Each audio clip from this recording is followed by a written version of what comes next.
Touch studios ఛానల్లో మీ personal and business promotions కి కింది నెంబర్ను సంప్రదించండి. అది మీరు జెన్యున్ ఒప్పుకోవాలి. చెప్పండి. నేను అడిగిన దాన్ని 100% ఒప్పుకోవాలి. ఖచ్చితంగా 1000% ఒప్పుకుంటాను. 100% రాబోయే సాధారణ ఎన్నికల్లో మెండెం కిరణ్ కుమార్ గారికి తెలంగాణ రాష్ట్ర రాజకీయాల్ని మార్చడం కోసమే ఈ స్ట్రాటజీ చేసి అది అన్ని విధాలుగా ఉంటుందండి. అంటే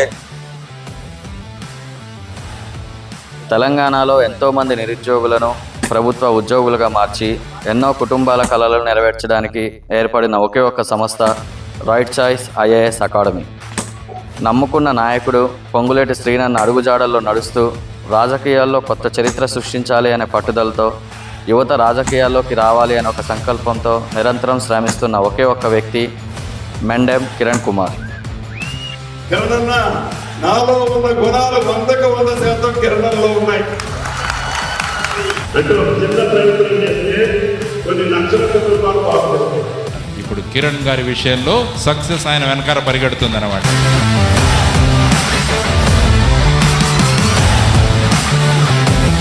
నైన్టీ 99 మార్క్స్ వచ్చి ఒక్క మార్క్ రాకపోయినా సరే కూడా డిప్రెషన్లోకి వెళ్ళిపోతున్న స్టూడెంట్స్ ఉంటున్నారు. దానికి కారణం ఏంటంటారు? జీవితంలో ఎదగడానికి మార్కులే కొలమానం అన్న ఒక స్థితిని కాలేజీ కూడా వచ్చిన సమస్య. ఈ 10 years జర్నీలో దాదాపు 3000 మందికి పైగా విద్యార్థులు మన సంస్థ నుంచి రైట్ చాయిస్ సంస్థ నుంచి ప్రభుత్వ ఉద్యోగాలు సాధించారు. 3000 మెంబర్స్. ఇప్పుడు నేను గర్వంగా చెప్పగలను. పొంగులేటి గారి వల్ల దగ్గర ఒక 500 ఫ్యామిలీస్ సెటిల్ అయ్యాయి. ఖచ్చితంగా అండి. రైట్ చాయిస్ ద్వారా. ఖచ్చితంగా. ఎప్పుడైతే మీరు రైట్ చాయిస్ అకాడమీ పెట్టాలి అని ఫిక్స్ అయిన రోజు ఫస్ట్ అడ్మిషన్ మీకు వచ్చినప్పుడు మీరు ఎట్లా ఫీల్ అయ్యారు? వాస్తవానికి మనం పెట్టగానే ఒక 3 మాత్రమే జాయిన్ అయ్యారు. ఇప్పుడు కనీసం సిస్టమ్ ఆపరేటింగ్ కూడా నాలెడ్జ్ లేని పర్సన్స్ కూడా ఉంటారు.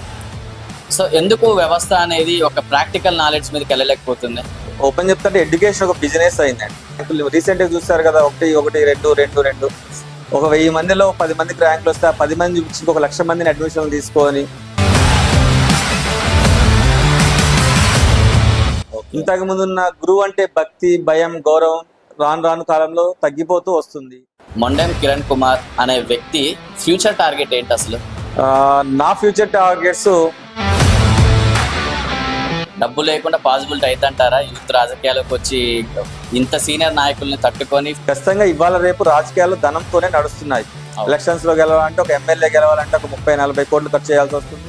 అసలు ఎందుకు మీ మీద టీఆర్ఎస్ కేసులు పెట్టాల్సిన పరిస్థితి వచ్చింది?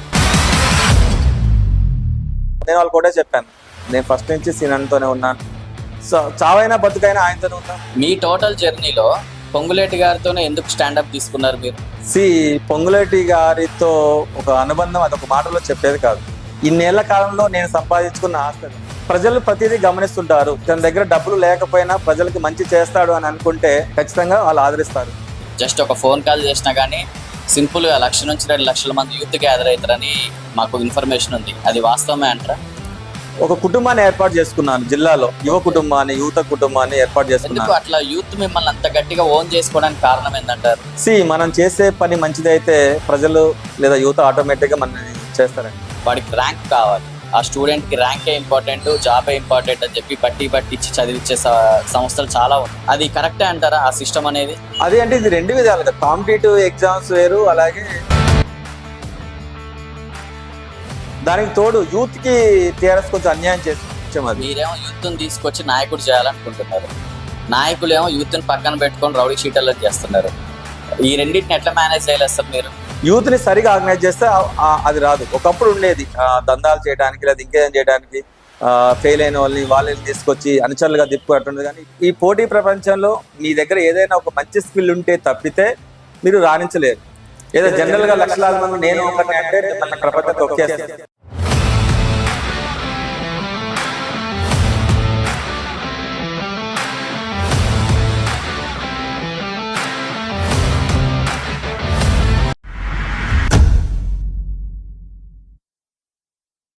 Keep in touch.